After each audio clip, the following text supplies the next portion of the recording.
이 아침에 예배하는 여러분을 축복합니다.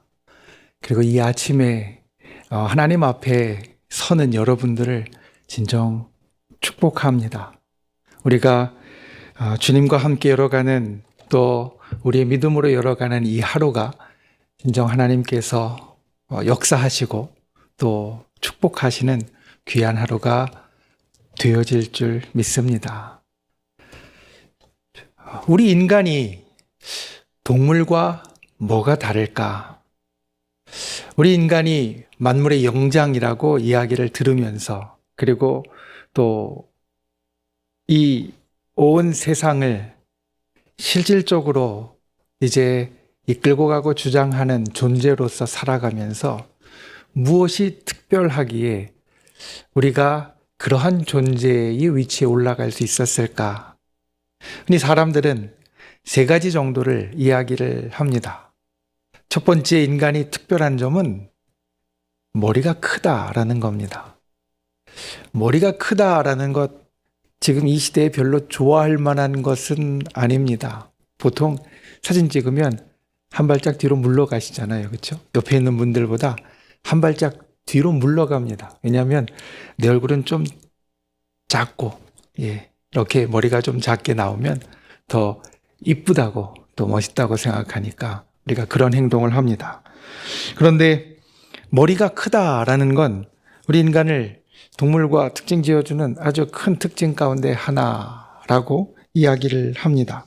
보통 우리 몸에 대비해서 인간의 머리는, 특별히 뇌는 일반 포유류의 약 6배의 크기를 갖고 있다라고 이야기를 하고, 그리고 이 뇌가, 머리가 소모하는 에너지가 우리 전체 이 몸에서 쓰는 에너지의 약 20% 정도를 평균 잡아서 사용한다라고 말합니다. 그리고 그 머리가 있기 때문에 다른 동물들보다 훨씬 더 복합적이고 또 고등적인 사고와 삶을 살아갈 수 있다. 그래서 우리 인간이 동물과 구별되는, 특별히 이제 뛰어난 첫 번째가 뇌, 머리라고 이야기를 하고요. 두 번째는 말을 이야기를 합니다. 인간만이 체계적이고 구조적인 언어를 사용한다. 그래서 언어학자들은 새에게는 날개가 있고 물고기에게는 지느러미가 있듯이 우리 인간에게는 말이라는 것이 있다라고 정의를 합니다. 어류는 약 한 10개 내외의 신호체계를 갖고 있고, 그 다음에 조류는 약 20개 내외, 포유동물은 약 40개 정도의 서로 간의 신호를 주고받을 수 있다라고 하면, 인간은 언어를 통하여서 수만 가지 또는 수십만 가지의 단어를, 또 표현을, 신호를 가지고 있기 때문에 동물들이 갖고 있는 것과는 비교가 되지 않고, 또 사실 피지컬로만 따지면 인간이 동물들보다 뛰어날 것이 없다라고 말할 수 있는데, 힘이라는 측면에서 이야기를 하면, 그런데 이 말을 통하여서 서로 간에 소통을 하고 연합된 힘을 낼 수 있기 때문에 동물들보다 훨씬 더 뛰어난 존재에 올라갈 수 있다. 그리고 세 번째로 이야기하는 것이 보니까 손이었습니다. 찾아보니까 우리 몸에 있는 뼈의 개수 가운데 약 4분의 1이 두 손에 몰려 있다라고 되어져 있더라고요. 이 손에 있는 뼈가 약 양쪽 손을 이야기를 하면 54개 정도의 뼈가 있고, 그리고 이 뼈의 개수와 그리고 이 가동성과 여러 가지를 놓고 볼 때 이것은 동물들과 아주 특별하게 구분되어지는 것이다 라고 이야기를 하고요. 특별히 인류학에서 보면 이 손을 쓴다는 것이 동물들과 아주 큰 차이점을 만들어내는데, 가령 인간은 달리면서도 무언가를 할 수 있다는 겁니다. 동물들은 달리면 사실 다른 어떤 것도 할 수 없이 이 손과 발을 다 뛰는데, 달리는데 사용해야 되는데, 인간은 달리면서도 도구를 사용할 수 있고 다른 일을 할 수 있기 때문에 특별하다라고 이 세 가지를 이야기를 합니다. 생각해보면 우리가 살아가는 여러 가지의 모습이 이 세 가지에 압축되어져 있는 것 같습니다. 머리가 있기 때문에 우리는 무언가 조금 더 생각하고 계획을 세우고 또 언어가 있어서 말을 할 수 있기 때문에 우리가 계획하는 것을 공표할 수 있고 퍼블릭하게 만들 수 있고 그리고 손이 있기 때문에 그것을 실제로 행동으로 이끌어갈 수 있다라는 겁니다. 저는 목사이기에 신앙의 일을 한번 생각해 봅니다. 우리가 살아가면서 인간이 특별하다라고 할 때 이 세 가지를 말한다고 하면 우리 신앙에 있어서도 머리로 깨닫는 것이 있을 것이고 내가 입으로 말하는 것이 있을 것이고 그리고 손으로 행동하는 것이 있을 것이다. 그리고 이 일들을 우리의 삶 가운데 우리의 신앙 가운데 어떻게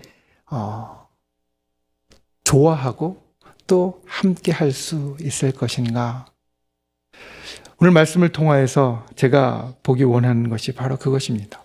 우리가 살면서 나의 생각과 또 나의 말과 또 나의 행동이 있는데 그것들을 우리가 어떻게 해 갈 때 신앙적인 면에서 또 우리 인생의 삶에서 인간다운 정말 인간다운 그런 것들을 이루어갈 수 있을 것인가. 인테그리티라는 말이 있습니다. 인테그리티라는 말은 우리말로 일반적으로 번역할 때 성실이라는 말로 많이 번역이 됩니다. 또는 정직함이라는 말로 번역이 됩니다. 그런데 이 인테그리티라는 말은 사실 성실이나 정직을 사실 좀 뛰어넘는 말이라고 우리가 이야기를 할 수 있습니다. 회사에서 또는 어떤 기관에서 최고의 상을 줄 때 흔히 그 상의 이름을 Man of Integrity라고 이름을 붙이는 경우가 많이 있습니다. 우리로 이야기하면 아마 최고 직원상 또는 우수 직원상 이런 것이 되어질 겁니다. 그리고 어떤 기업이나 어떤 기관의 가치를 이야기할 때 이 인테그리티라는 말이 그 가운데 들어가 있는 것을 많이 봅니다. 인테그리티라는 말은 아까 말씀드린 대로 우리말로 성실함이나 정직함으로 번역이 되어지지만 본래 그 말은 무언가 온전하게 하나로 합쳐져 있다라는 것을 뜻합니다. 부분이 따로따로 노는 것이 아니라 부분이 하나로 합쳐져서 온전하게 결합되어져 있다. 완전함과는 조금 다릅니다. 완전한 것은 무언가 결함이 없이 정말 아주 둥그렇게 되어져 있는 것을 완전함이라고 한다면 온전함은 때로 부분이 부족하고 결함이 있을 수도 있지만 그것이 하나로 합쳐져 있는 상태를 말하기 때문에 아마도 우리말로 바꿀 때 물론 이것이 사람의 성품에 관련해서 되어져 있는 말이기 때문에 성실이나 정직함이라는 것도 그 가운데 중요한 것을 보여줄 수 있지만 그냥 그 말 뜻만 놓고 이야기한다면 온전함이라고 이야기를 할 수 있을 겁니다. 온전함, 우리의 삶에서 아주 중요한 가치입니다. 신앙에 있어서도 정말 중요한 가치입니다. 오늘 우리가 본 야고보서의 말씀은 처음에 이렇게 이야기를 합니다. 만일 사람이 믿음이 있노라 하고 행함이 있으면 무슨 유익이 있으리요? 그 믿음이 능히 자기를 구원하겠느냐? 우리가 믿음을 갖고 사는 제일 큰 이유는 사실 구원입니다. 다른 것들은 거기에 부수적인 겁니다. 우리가 구원을 예수 그리스도를 믿는 믿음으로 인하여서 정말 영생과 천국이라는 구원을 가진 자가 되느냐 안 되느냐 이게 우리 믿음에 있어서 가장 큰 일인데 오늘 말씀은 행함이 없으면 그 믿음이 구원하지 못한다. 즉 아무 효력이 없는 죽은 믿음과 같다라는 겁니다. 그리고 이 믿음을 살리는 법을 이렇게 말합니다. 행함이 따라야 한다. 오늘 말씀의 제목이 아마 화면 가운데 있습니다. 처음이 언행일치입니다. 우리가 생각하고 말을 합니다. 그런데 생각하고 말을 하는 것이 행동으로 뒤따라주지 않으면 믿음으로 이야기하면 살아있는 믿음이 되지 못하고 우리의 생각이나 우리의 삶으로 이야기하면 살아있는 삶이 되지 못한다는 겁니다. 말을 하면 행동이 같이 일치하게 따라가야 한다. 우리나라에서도 사실 큰 덕목이지만 오늘 말씀 우리들에게 이야기해 주는 것이와 같습니다. 우리가 말을 할 때 그 말을 행동하도록 노력할 때 믿음을 살아있는 것으로 만들고 믿음이 우리에게 있어서 구원을 가져올 수 있는 것으로 만들 수 있다.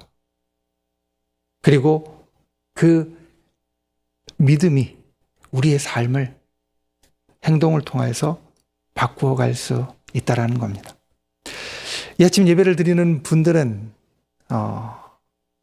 믿음이 있는 분인 줄 믿습니다.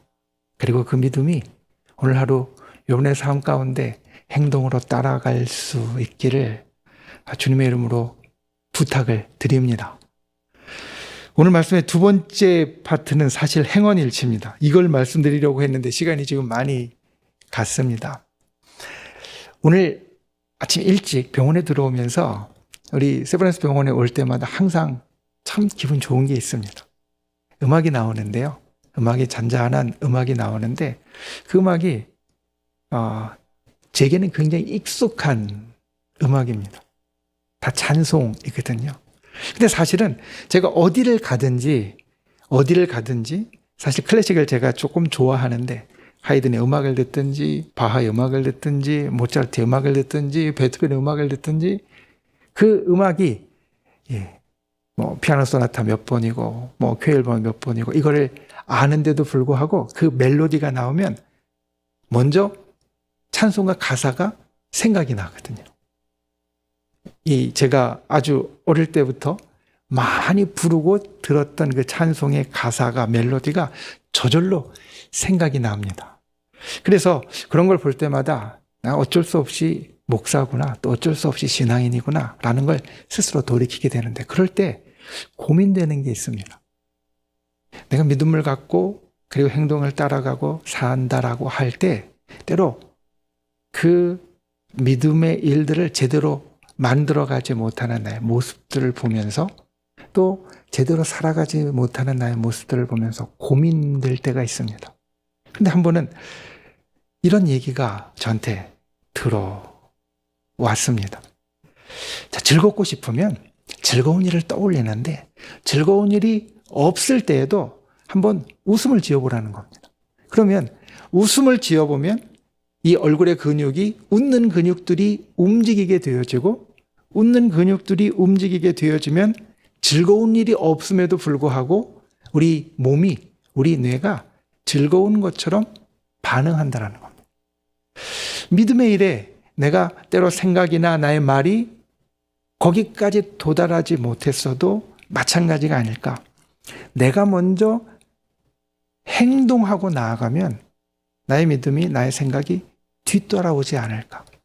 그러니까 언행일치 우리는 항상 이렇게 생각을 하는데 말을 하고 행동이 뒤따라간다라고 생각하는데 반대로 행동을 먼저 하고 그리고 말이 뒤따라가도록 만드는 것도 우리가 원하는 그 것, 특별히 저에게 있어서는 신앙의 것, 믿음의 것, 또 여러분들이 가지고 있는 의술이나 의료로서의 갖고 있는 목표에서 우리가 나아가는 또 하나의 길과 방법이 되어줄 수 있겠다.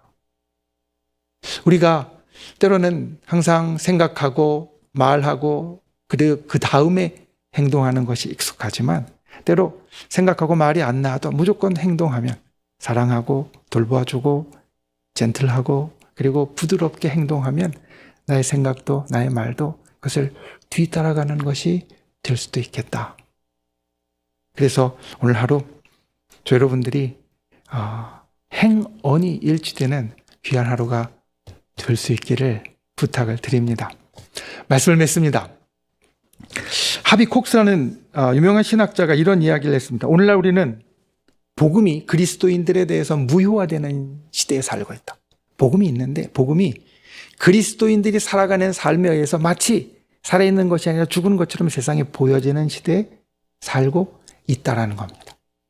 오늘 연세의료원에 와서 말씀을 전하면서 이런 생각을 했습니다. 오늘날 우리는 반대로 이야기하면 또 여러분들에게 적용해서 이야기하면 의술이 또는 의학이 의료인들에 의해서 무효화되는 세상이 혹시 아닌가?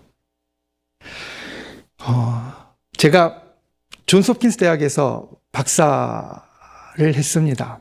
존스 홉킨스 대학이 의학이 되게 유명하고요. 그리고 또 옆에 나사가 가까이 있기 때문에 에어로스페이스 쪽도 굉장히 유명합니다. 전 미에서 랭킹 탑을 다룹니다. 그리고 또 제가 공부했던 고대 근동학도 랭킹 탑을 다룹니다. 아마 홉킨스에 가실 기회가 있으신 분은 그 메인 캠퍼스에 있는 길만홀, 제일 유명한 이 존스 홉킨스 사진이 나오면 제일 표지에 나오는 그 건물인데요. 거기에 가면 고대 근동학과와 그리고 이집트와 그리고 이 근동의 박물관이 있으니까 한번 꼭 들려보시기를 권합니다. 그런데 어느 날 갑자기 가슴이 굉장히 아팠습니다. 가슴이 굉장히 아프고 때로는 운전을 못할 정도로 굉장히 강하게 아주 에큐트한 페인이 왔습니다. 그래서 홉킨스 병원에 가서 이것저것 검사를 했습니다. 검사를 하는데 하나하나 스텝을 밟아가는데 아무 이상이 안 나와요. 처음 엑스레이부터 시작해서 검사를 하는데 그러면서 나중에는 스트레스 때문인 것 같다고 그렇게 이야기를 하고 결론을 내는 겁니다. 처음에 실망스러웠습니다. 그래도 전 세계에서 거의 최고라고 이야기하는 이 병원에서 내놓을 수 있는 대답이 스트레스밖에 없나? 그런데 그때 그 의사의 말과 태도가 들어왔습니다. 박사과정을 공부를 하면서 얼마나 스트레스를 많이 받는지 자기가 이해할 만하다. 그러면서 하나하나 검사해 갈 때 그가 이야기하고 피드백해주고 그 다음에 상의하는 그런 모습들을 보면서 결국은 아무 솔루션을 내놓지는 못했지만 그 모습이 이게 진짜구나 라는 걸 받아들일 수 있게 만들었거든요. 그러니까 의술이 어떻게 보면 그 의술을 행하는 의사에 의해서 그게 살아있는 게 되어줄 수도 있고 죽어있는 게 되어줄 수도 있다. 아무것도 안 준 것 같은데 아무것도 해결책을 제시를 못하고 원인 찾고 결과를 만들어내지 못한 것 같은데 이게 진짜구나 라는 걸 깨달았던, 생각했던 순간이 있었습니다. 오늘 하루 여러분에게 여러분의 삶이 믿음을 살아있게 만드는 그런 귀한 하루의 삶이 되시길 바랍니다. 그리고 오늘 하루 여러분의 삶이 여러분으로 인하여서 의술이 살아있게 만드는 그런 귀한 하루가 되기를 주님의 이름으로 축원을 드립니다. 기도하겠습니다. 귀하신 주 하나님, 우리에게 믿음의 일을 주시고 또 믿음의 삶을 주시니 감사합니다. 이 하루가 주님 앞에 우리의 말과 우리의 생각과 그리고 우리의 삶의 행동이 하나가 되어질 수 있는 살아있는 믿음의 하루, 또 살아있는 기적의 하루가 될 수 있도록 우리를 도와주시옵소서. 예수님의 이름으로 기도하옵나이다. 아멘.